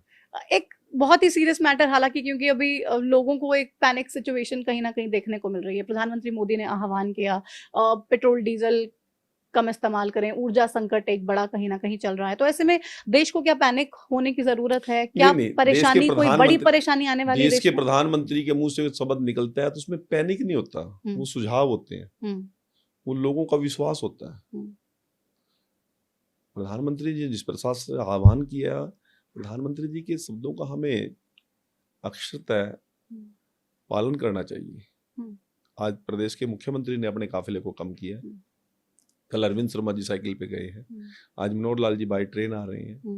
तो इससे नुकसान क्या हो रहा है? सिर्फ फोटो ऑप तो नहीं है कि एक बारी कर लिया, एक दो दिन कर लिया और फिर भूल जाएंगे। अच्छा, ये किसने बता के भेजा आपको? ये बात पूछनी है। तो बता के नहीं भेजा, ऐसा नहीं तो मैं होता। आपसे पूछ रही हूँ। हमारे विचार और संस्कार ये किसी व्यक्ति के लिए नहीं है, ये देश के लिए, देश की हित की बात की प्रधानमंत्री ने, देश को संपन्न और मजबूत करने की बात। क्योंकि अब ऊर्जा का क्या विकल्प है आपके पास? क्या विकल्प है? तेल का क्या विकल्प है हमारे पास? वो तो आना ही विदेश से है। सोने का हमारे पास क्या विकल्प है? और सोना आपके पास होगा भी तो क्या कर रहा होगा? कहीं ना कहीं अलमारी में पड़ा होगा, आपको टेंशन बढ़ा रखी होगी। क्या कर रखा होगा? मेरे पास भी होगा तो मेरे को भी टेंशन बढ़ा रखी होगी। है सारा दिन किसी न किसी को घर में रहना पड़ता होगा। टेंशन रखो ही ना। नहीं, उन्होंने कहा कि आवश्यकता के अनुसार, उन्होंने ये नहीं कहा कि बंद करो। परंतु आज जिस प्रकार से विदेशी मुद्रा की जरूरत है देश को, और हालात अब वो दूरदर्शी नेता है, पूरे वर्ल्ड को चेक करते हैं, कहीं ना कहीं इस प्रकार का आभास हुआ होगा कि परिस्थिति अनुकूल नहीं है पूरी दुनिया में। लड़ाई हमने तो शुरू नहीं की, लड़ाई तो उन लोगों की है, परंतु कई घटना तो क्रम का तो असर तो सभी पड़ेगा। जिसके प्रधानमंत्री जी ने कहा है तो देश के हित में कहा है, कि व्यक्तिगत हित में नहीं कहा उन्होंने। और उसमें पैनिक शब्द ना उपयोग करके हमें सुझाव मान लेना चाहिए। अपने नेता का दिया हुआ एक विश्वास होता है उसमें। तो आम लोग डरे नहीं, मोदी जी ने सुझाव दिए, बस उसका अमल करें ताकि देश मिलकर डरने की तो बात है ही नहीं है। परंतु उन्होंने एक ऐसे सुझाव दिए हैं कि अब लॉकडाउन भी हमने लेट लगाया था पिछली बार, परंतु जब कैजुअलिटी होनी शुरू हुई देश के अंदर तो फिर लॉकडाउन की आवश्यकता बढ़ाने की पड़ी। तो देश के प्रधानमंत्री जी ने आह्वान किया था लॉकडाउन का भी। आज कोई आह्वान किया तो बड़ी दूरदृष्टा के साथ किया होगा उन्होंने आह्वान, और देश के प्रधानमंत्री जी की बात को हमें समझना चाहिए। तो आप लोग भी वर्चुअल मीटिंग्स या रैलीज ना करना, ये तरीके के कोई प्लान आप लोगों ने? चर्चा संगठन में हमने की है और आगे उनको इम्प्लीमेंट करने जा रहे हैं, शीघ्र ही इम्प्लीमेंट करने। अच्छा, वर्क फ्रॉम होम या तमाम वर्क फ्रॉम होम या वर्चुअल मीटिंग या प्रोग्रामों को ज्यादा तामझाम ना करके सिंपलिसिटी की तरफ लेके जाएं और चीजें कंट्रोल में रहें। जितना मेरे हिस्से का है मैं तो करूँ ना जी। अब सभी के लिए 1,40,45,00,000 लोगों की मैं जिम्मेवारी नहीं ले सकता, तो जितना मेरे हिस्से में जो हिस्सा आता है उतना तो मैं करूँ ना। जितना आपके हिस्से में आएगा आप करेंगे, और सभी करेंगे तो फिर वो ठीक भी हो जाएगा। बतौर विधायक अपने रिपोर्ट कार्ड को भी कैसे देख रहे हैं? देखिए, मैं बड़ी साधारण सी बात कह रहा हूँ, बिल्कुल आकलन सभी को करना चाहिए, क्योंकि इतिहास से ही आदमी भविष्य बनाता है। जब हम छात्र थे, स्टूडेंट थे, बच्चे थे, तो हम पढ़ते थे भी ये उस प्लासी का युद्ध हुआ, हल्दी घाटी का युद्ध हुआ, हम कहते क्यों, ये क्या, हमें क्या जरूरत है उसका, क्या लाइफ में। परंतु नहीं, जिन लोगों के इतिहास गुम हो जाते हैं उनका भविष्य धूमिल हो जाता है। बार बार हमें सरकार समर्थन का मिल रहा है, लोगों का समर्थन आशीर्वाद मिल रहा है, परंतु उसका मूल्यांकन करना भी हमारी जिम्मेवारी बनती है। तीसरी बार यदि सरकार बनाई है तो लोगों की अपेक्षाएं भी बढ़ी हैं, लोगों की इच्छाएं ज्यादा बढ़ी हैं, लोगों की जरूरतें भी हमसे बढ़ी हैं और विश्वास भी बढ़ा है। तो उन सभी चीजों को कायम रखना हमारी बहुत बड़ी जिम्मेवारी बन जाती है, ड्यूटी बढ़ जाती है हमारी।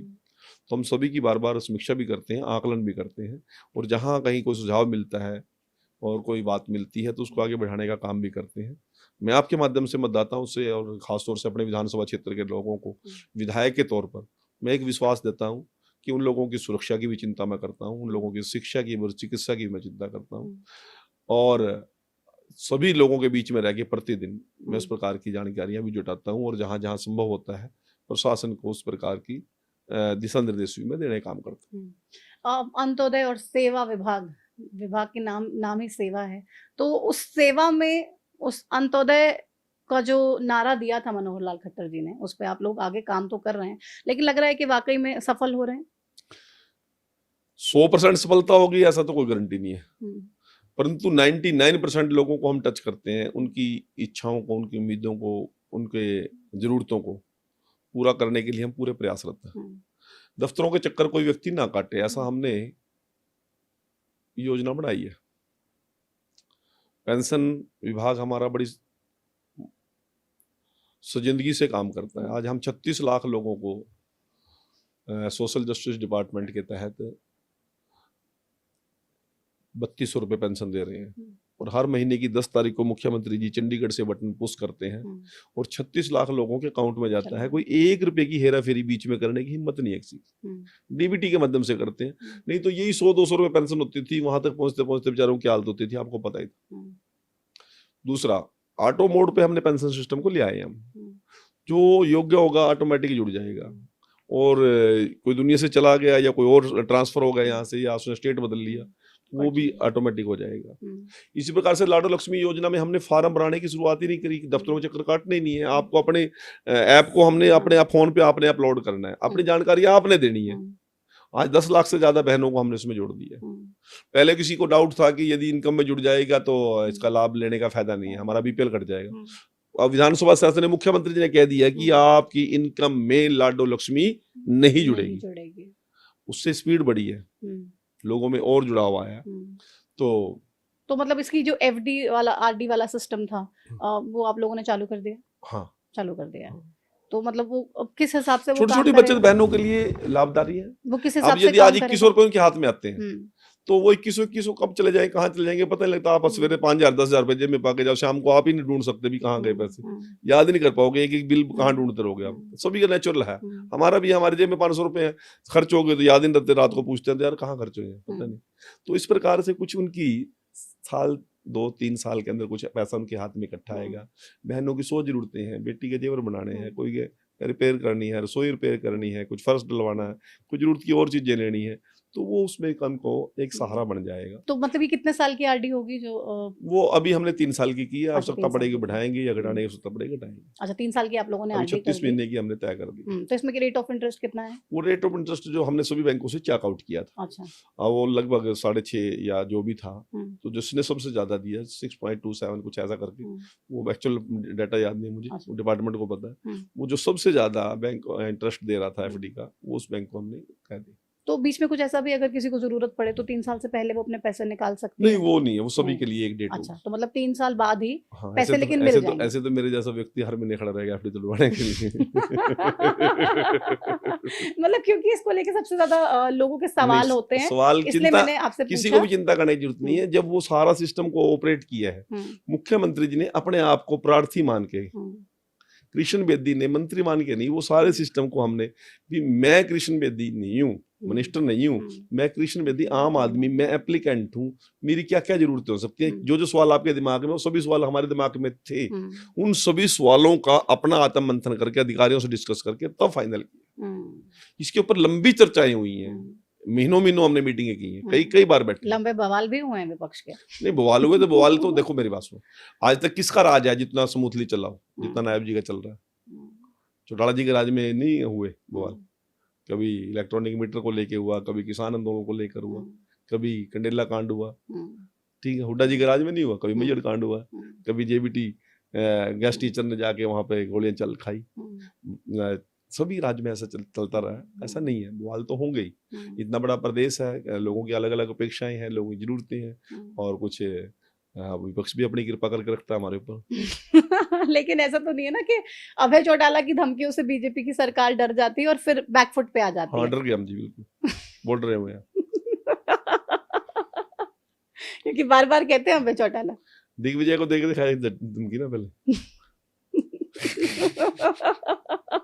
कौन डरता है किसी, ये डेमोक्रेसी है, राजा महाराजाओं का हमें राज है क्या? चौटाला बार बार कहते रहते नहीं कोई हैं राजा महाराजाओं का राज है मैं क्या? इनकी तसल्ली बिठा दूंगा, ऐसा नहीं करेंगे तो ऐसा कर क्या दूंगा। किसकी बिठा तसल्ली, हम्म, क्या हुआ?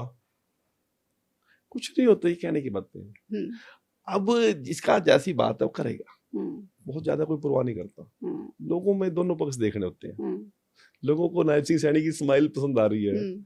तो तसल्ली क्यों उठवाएगा कोई ये उनका लेकिन जाकर? विपक्ष को तो बड़ी तकलीफ है, कह रहे हैं हंसते ही रहते, कोई काम नहीं करते मुख्यमंत्री। तो उन्होंने कौन सा काम रुक रहा है उनका, बताए ना, बताएंगे नहीं, गिनाए ना ये काम रुक रहा है। हमने तो सब चीज ऑनलाइन कर रखी है, करें।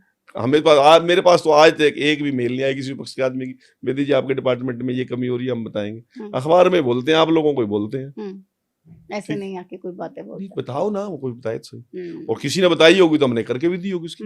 अच्छा, ये बहुत आरोप लगाते हैं कि सैनी साहब तो भाई खुद कुछ काम करते ही नहीं है, और क्या जो ऊपर से स्क्रिप्ट आती है बस उसी पे काम करते हैं, ऐसा होता है? अच्छा, तो हम नेशनल लेवल का हमारा संगठन है। आप इनकी एक बात समझ में नहीं आ रही है, कोई व्यक्तिगत बाप दादा की पार्टी है क्या हमारी? यदि हम कोई हरियाणा में कोई चीज लागू करेंगे, वो हमें उत्तर प्रदेश में भी लागू करनी पड़ेगी, वो दिल्ली में भी लागू करनी पड़ेगी, गुजरात में लागू करनी पड़ेगी, उसमें राजस्थान में लागू करनी पड़ेगी। एक चीज तय होती है, मतलब कुछ भी अपनी इनको तो फ्री हैंड है, कुछ भी बोल देंगे जी। जिम्मेवारी भी तो होगी ना वो मुख्यमंत्री की। कोई मुख्यमंत्री जी की कुर्सी पे एक व्यक्ति बैठा है, उसकी कितनी लायबिलिटी है? तो विपक्ष जो कहे, हम विपक्ष के पैरट है क्या, जो विपक्ष कहेगा वही बोल लेंगे हम? ऐसी कोई, इन्होंने किस विपक्ष की कितनी मान सम्मान की है? जेल में ठूंसते थे, तब इनको नहीं याद था भी हम भी कभी विपक्ष में जाएंगे। जब तो नहीं कहेगा तो सारे उम्र हम ही मुख्यमंत्री रहेंगे, लोगों ने निकाल दिया वहां। बार बार कहते हैं मनोहर लाल जी का दिल्ली में दिल नहीं लगता है, और हरियाणा में ही दिल लगता है, सारी की सारी फाइलें खुद ही चेक करते हैं। ऐसी कोई पाबंदी है क्या हरियाणा में आने में किसी के लिए? ऐसी कोई पाबंदी है क्या? किसने केंद्र की डायरेक्शन नहीं मानी? हुड्डा जी नहीं मानी, चौधरी बंसीलाल जी नहीं मानी, भजन लाल जी नहीं मानी। ऐसा थोड़ी होता है भी केंद्र के साथ हम भगवंत मान की तरह झगड़े करके बैठ जाएंगे। ऐसी कैसी प्रकार की बात है, सिर्फ बिना सिर पैर की बात है। अगला टारगेट पंजाब है भाजपा का, जीतेंगे लग रहा है। सैनी साहब धुआंधार प्रचार में तो जुटे हुए हैं। नहीं, सभी लगे हुए, हमारा संगठन भी लगा हुआ है, पार्टी भी लगी हुई है, और मुख्यमंत्री जी को लोग पसंद कर रहे हैं। अब हुड्डा जी कह रहे थे आप सारा टाइम तो पंजाब में रहते हो, मैंने कहा जी आपने को नहीं बुलाना, हम क्या करें, हम कैसे क्या कि हुड्डा जी ने बुला लो, बुलाना ही नहीं किया को बुलाए तो हम आप भी चले जाया करो, हम कब रोक रहे हैं किसी को? पर हमें बुला रहे हैं, हम जा रहे हैं, हमारे मुख्यमंत्री जा रहे हैं। तो इस बात में भी उन्हें तकलीफ है, नहीं होनी चाहिए। झेप है, तकलीफ नहीं है। एक रैपिड फायर है, बहुत इंटरेस्टिंग बातचीत हुई हमारी इस पूरे इंटरव्यू में। एक रैपिड फायर राउंड है जिसमें मैं एक नाम लूंगी और क्विकली आपको एक वर्ड या एक लाइन में जो भी आपके जहन में आए उस पर, उस कॉन्टेक्स्ट में आपको उसका जवाब देना है। शुरू करें। INLD को पहली नसीहत। नहीं, मैं क्यों नसीहत दूं उनको, वो बहुत बड़े विद्वान लोग हैं, कई कई पीढ़ियों से राज किया उन्होंने, वो अपने आप को अंतमंथन करें, आकलन करें। भूपेंद्र सिंह हुड्डा का राजनीतिक भविष्य। भूपेंद्र सिंह हुड्डा तो क्या, वो तो राहुल गांधी का ही भविष्य नहीं ना। भूपेंद्र हुड्डा क्या करेगा? अब इतनी उसमें ताकत नहीं है, जितनी इंसल्ट उसकी हो रही है कि मैं अलग पार्टी बना लूं, वो बना नहीं पा रहा, अब वहीं पड़ा है। अब जो राहुल का ही कुछ नहीं बट रहा है, उसका क्या बटेगा? दीपेंद्र हुड्डा क्या हरियाणा के CM बन पाएंगे? हमारे में क्या दिक्कत है? नायब सिंह सैनी कितना बढ़िया कर तो रहे हैं, उनका सपना है ना, वो पूरा हो पाएगा नहीं। आप किस किस के सपने पूरे करें हम? मनोहर लाल खट्टर हम सब के लिए एक ऐसा मार्ग वो तय करके गए हैं कि 20 साल भी उन पॉलिसीज को यदि हम ठीक तरह से इम्प्लीमेंट करते रहे तो हरियाणा की जनता को बहुत लंबा फायदा होगा। एक यूनिक वो रास्ता बना के गए हरियाणा के लोगों को, नहीं देश के लोगों के लिए। आज एग्जाम्पल लेते हैं, बिना पर्ची बिना खर्ची का ऑनलाइन ट्रांसफर पॉलिसी को लोग एग्जाम्पल के तौर पे लेते हैं। किसी का स्टेबिलिटी थी नहीं, अध्यापकों की नहीं थी, इंजीनियर्स की नहीं थी, डॉक्टर्स की नहीं थी, भागे भागे इसकी बदली सारा दिन मंत्रालयों को चक्कर काटते फिरते रहते थे। हमारे PSA बड़े अफसर लगते थे उन लोगों को, आज वो सम्मानजनक अपनी ड्यूटी कर रहे हैं। और इसी प्रकार से जो डीबीटी का उन्होंने एक एक्सपेरिमेंट किया, पूरी की पूरा सारा का सारा डाटा ऐसा बेस किया कि हर आदमी के अकाउंट तक सीधी बात जा रही है। पंद्रह उड्डा जी तो बयान दे दिया था, मनोहर लाल जी पेंशन बैंक से जाने का भी हो तो मैं करके जानता, परंतु मनोहर लाल जी ने 13 महीने के अंदर ऑनलाइन पेंशन स्कीम को इम्प्लीमेंट कर दी। तो एक ऐसा अनुशासित और दूरदृष्टा व्यक्तित्व हम सब के लिए बहुत बड़ी नियामत है। पोर्टल सरकार आपको कहा जाता है, तो फायदेमंद है या फिर नुकसानदायक लोगों के लिए? वही हुड्डा जी से पूछना, आप आगे, अब आप दोबारा नहीं बोल रहा, चुनाव से पहले बोलता था भाई मैं आऊंगा तो पोर्टल बंद कर दूंगा, अब लाज कर दे लोगों ने। तो वो कहना पोर्टल बंद करोगे आप, तीसरी बार आप कोई आपका चुनाव लड़ने का मौका मिला था, जवाब दे देगा। भारतीय जनता पार्टी को सरकार बनाने में टक्कर 2029 में कौन सी पार्टी दे पाएगी? देखो सभी प्रयासरत है, जो समय बताएगा हालात क्या बनते हैं, परंतु दूर दूर तक कहीं भविष्य किसी विपक्षी पार्टी का नजर नहीं आ रहा। इतने इनके झगड़े हैं, इतने इनके आपस में टकराव है, और एक दूसरे के नेतृत्व को कोई देख के बर्दाश्त ही नहीं कर रहा।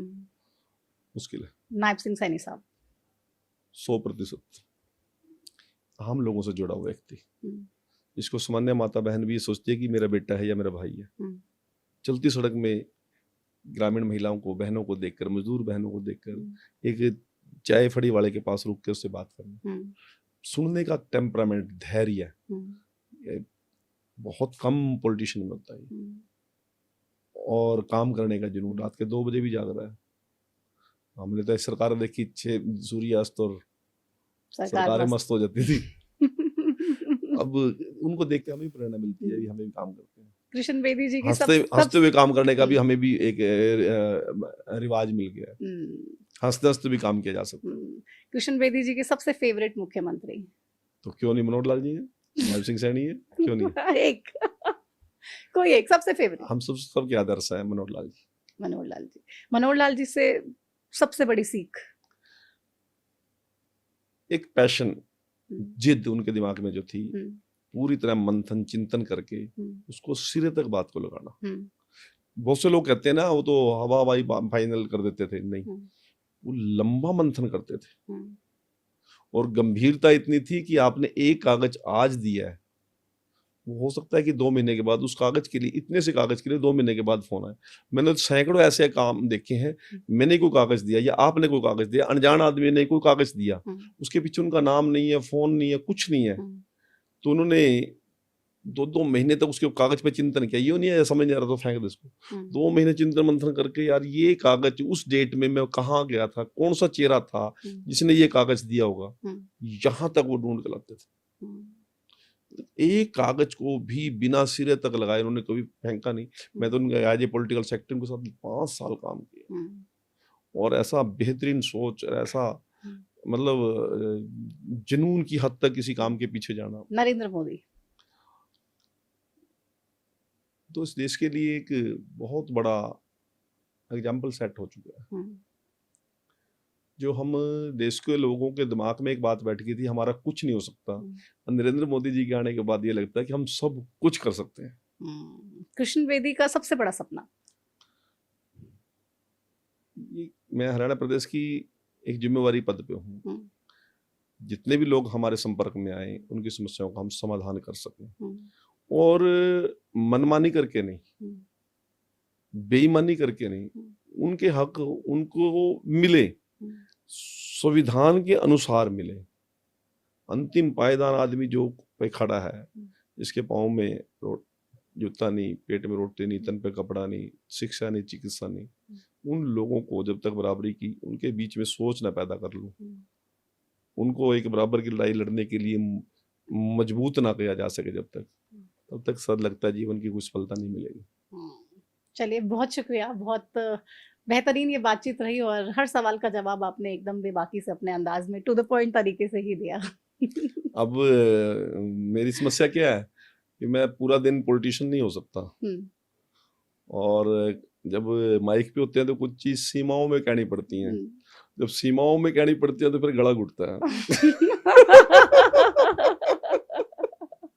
लोगों की आत्मा पे ठेस भी ना लगे, उसको बचाव रखना पड़ता है, और लोगों तक बात पहुंच भी जाए इसकी भी चिंता करनी पड़ती है। ये बड़ा द्वंद होता है मेरे लिए। लेकिन मुझे विश्वास है कोई ठेस तो पहुंचेगी नहीं। हालांकि विपक्ष को तो आपसे प्रेम कुछ ज्यादा ही है, कुछ खास ही है। मैं तो कहता हूँ उनका प्रेम भी इसी प्रकार से लंबे समय तक बना रहे। मेरे लिए सबसे बड़े जी उनकी तरफ से आशीर्वाद होगा। चलिए, बहुत बहुत शुक्रिया अपना समय देने के लिए, इस तमाम बातचीत के लिए। Thank you.